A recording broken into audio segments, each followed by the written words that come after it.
What's up, Notre Dame fans? I'm Patrick Engel, joined by our recruiting insider at blueandgold.com, Mike Singer. We're going to recap the week that was in Notre Dame recruiting as we're recording today, Friday, March 19th, 2021. Mike, Notre Dame did its big pot of gold recruiting day on St. Patrick's Day.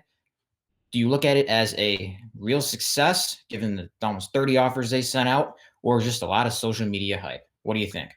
I think both. And, sometimes like that word hype can be looked at as a negative thing, but like Notre Dame wanted a big like recruiting day. I mean, you're the Fighting Irish, you have a built-in holiday to for you on the recruiting trail, so might as well use it. St. Patrick's Day, that hashtag pot of gold was awesome. Notre Dame offered, I think it was 8 new prospects on the offensive side of the ball and about 20 to 22 on the defensive. So right around 30 new scholarship offers, which was very neat for Notre Dame in the 2023 class. So these are currently high school sophomores going into their junior season. And then there was about 30 to 35-ish other guys in the 2023 class who Notre Dame had already offered. Guys like Sonny Styles, the younger brother of Lorenzo Styles, Luke Montgomery, a big defensive end offer for Notre Dame in that class. Cedric Irvin Jr., a big running back target for Notre Dame in Miami. So a lot of these guys that the Irish had already offered, whether it was last summer or 2 weeks ago, they had those guys involved in this pot of gold day. Brian Kelly himself was on a lot of these calls. So that contact, that's big. And these recruits know that, wow, I was a part of this big recruiting day that they had. So Notre Dame definitely wanted to drum up a lot of hype on social media to get these prospects excited and involved. But yeah, in talking to sources in South Bend, the Irish staff was pleased with how the day went.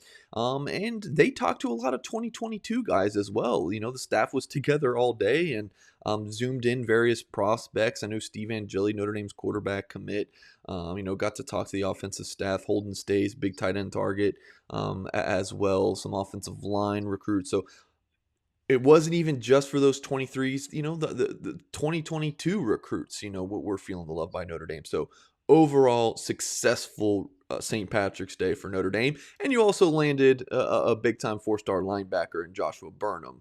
And you were there to cover that for us. So speaking of those 2023 offers, two of them went out to quarterbacks. Those are their first 2023 quarterback offers Notre Dame sent out. Mike, tell us who they are and what you think. Well, one of them's got the last name Manning. Pretty significant there. It's not Peyton's son, it's not Eli's son, it's Cooper Manning's son, the lesser known brother, who was a Ole Miss receiver commit. What would that been? 20 years ago, more than 20 years ago.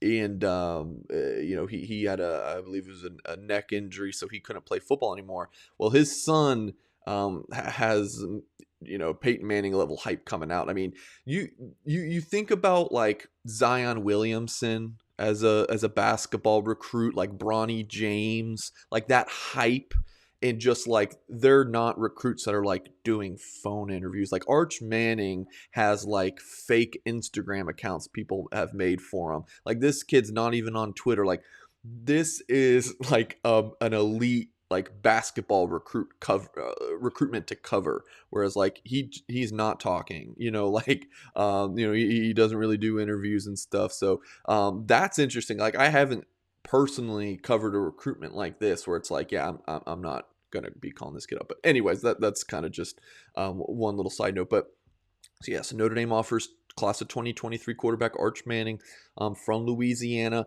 His rivals profile only lists him with about 10 scholarship offers. Talked to a source who knows the recruitment, and I was told it's more like 40. Like everyone has offered him, but again, Manning doesn't tweet out offers. He doesn't have Twitter. I had heard going into the week that he was on Notre Dame's short list of 2023 quarterbacks that they were really looking at, and checked in with source, and yeah, they offered. So will Notre Dame be able to make a move here? I don't know. It's really early. He's only a sophomore going into his junior season. Some schools I have heard that are very much in the mix. LSU has Some folks close, like some of Manning's friends, committed there. LSU's done a good job in the recruitment. Of course, you got Tennessee. Peyton played there. Um, Eli's school, Ole Miss. You've got to like Ole Miss in that recruitment. Duke, David Cutcliffe's head coach, and the the private quarterback trainer of the Mannings for all these years. I guess I shouldn't say private; it's pretty public, but Georgia's probably in the mix there a good bit. So can Notre Dame make a move? I mean, it's kind of crazy to say that going into in his junior season that Notre Dame's late here, but they do have some ground to make up. Notre Dame was working more on the 2022 quarterback class. They got their commit in Steve Angeli just a couple of weeks ago, and then they go out and offer 2023 quarterback Arch Manning. Certainly a notable offer. I mean, he received his offer the same day Joshua Burnham committed. And this was by far our most read story when I wrote about Notre Dame offering Arch Manning. Also, Notre Dame offered Dante Moore. This is another big time prospect. One source I spoke with that's followed Moore for a long time told me that this is the type of quarterback that can win Notre Dame a national championship. And like this is kind of that next level. Manning is as well, of course, but like Notre Dame is offering like the really top tier guys here, and Moore and Manning. Moore's recruitment kicked off when he was in 7th grade. Guess who offered him? It was Michigan. Jim Harbaugh. He and Lane Kiffin are those guys that will offer quarterbacks when they're in middle school. But yeah, Moore is a big time player. Been eyeing him for a while. Easily one of the best quarterbacks in the country. And I spoke with him about 15-20 minutes after he received that offer. Also talked to his coach. You can find my interview with Dante Moore at blueandgold.com, and I'll have a story with his coach probably in the Gold Standard coming up here soon. So make sure to check that out at blueandgold.com. Moore seems very interested in Notre Dame. He just kept raving about the Fighting Irish. So you have Steve Angeli committed in the 2022 class. Of course, you had Buckner signed and enrolled in 2021. Irish swinging for the fences here in 2023. And you're happy that they're kind of offering these guys early, Patrick. They had to shift their approach a little bit. Notre Dame was really banking on summer evaluations to see guys like Steve Angeli and Gavin Wimsatt and Drew Allar and Ty Simpson like in person. That was a huge deal to evaluate quarterbacks in person. Notre Dame was hoping they could do that. It didn't happen. And then Notre Dame offered Angeli in August of his junior season. And he was the first guy Notre Dame offered. So that offer was a little bit late. 2023, Notre Dame adjusted, offered some guys early here, got their first 2 quarterback offers out, and posted in Lucky Charms recently. There's a couple other names that Notre Dame fans need to know about, so make sure to check that out. It was Lucky Charms on Wednesday. Now you can find out at blueandgold.com. So Notre Dame ended the week with a little bit of class of 2022. Notable news, big visitor, big offensive target on campus for a self-guided tour on Thursday. Mike, who was it? What should we know? Yeah, Dallin Hayden, Notre Dame's, or one of Notre Dame's very top of the board running back targets. Gavin Sawchuk, Nicholas Singleton are right up there as well. But Hayden made his way to the Midwest. In this story here that I have up on the screen from blueandgold.com, free article. Just log on to the site and you can read the whole story here. But he was in the Midwest. Wednesday was Ohio State. Thursday was Notre Dame. This seems like an Ohio State-Notre Dame battle, and it really has for several months. Tennessee is in the mix. His father played there, but I know he likes Oregon too. But, Ohio State and Notre Dame, again, have seen like the schools to beat here.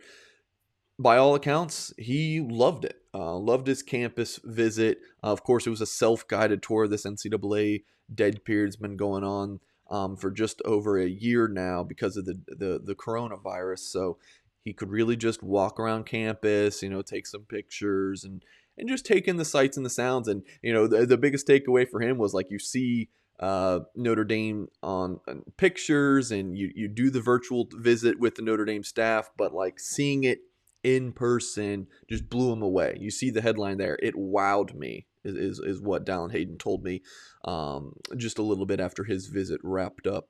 So Notre Dame's got Darian Price committed from Denison, Texas. Rivals 250 running back. The Irish would love to pair Price with Hayden.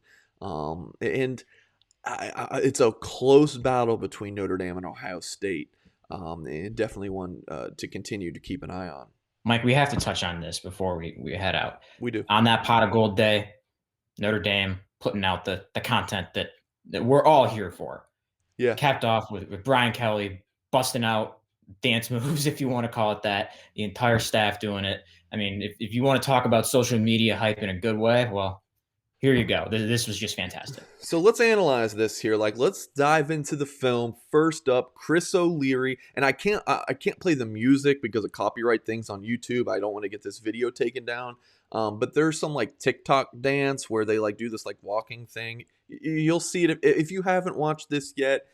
Go to Brian Kelly's Twitter account and you can watch this with the music. The music just adds a good flair for me. But Chris O'Leary here doing his thing. Marcus Freeman looking a little robotic, but I like Marcus Freeman's like Lance Taylor, digging Lance Taylor's moves. Mike Mickens showing some swag.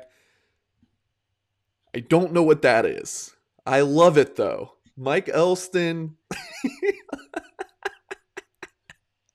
I love it. Mike Elston wins it for me on this video at least. Del Alexander, I don't know, but I like it. Tommy Reese, with the deadlift, or excuse me, hang clean. Let's just watch it through one more time. This is gold. This I loved this. This was amazing. I really wanted to see. I wanted to see Jeff Quinn and Brian Polian, but beggars can't be choosers, right? I feel like we should call that from Elston like the jogger. It looks like he's kind of almost jogging in place, trying to dance. But I'll give him the A++ for effort there. All right, well, let's go to Brian Kelly. So Sean Crawford tweeted, "Coach, we need to see your moves too." And